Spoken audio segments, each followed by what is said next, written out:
We begin our report with the abrupt closures of 3 banks in a matter of days that are now sending shockwaves across sectors of the economy and raising concerns about the U.S. banking system. Inside headquarters of Silicon Valley Bank in Santa Clara, California. Bank shares in Asia and Europe slumped overnight. A rough week for the banking industry. The collapse of Silicon Valley Bank. The second biggest bank collapse in U.S. history.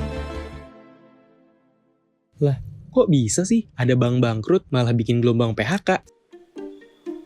Salah satu bank besar Amerika yang berbasis di California menyatakan bangkrut. Silicon Valley Bank atau SVB bangkrut karena mengalami krisis modal yang berasal dari kenaikan suku bunga yang agresif.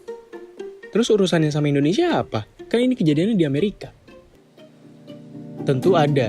Dengan kolapsnya SVB, diprediksi bikin perusahaan startup di Indonesia bakal kesulitan untuk mendapatkan funding atau modal dari investor. Karena sebagian besar pendanaan startup Indonesia berasal dari Amerika.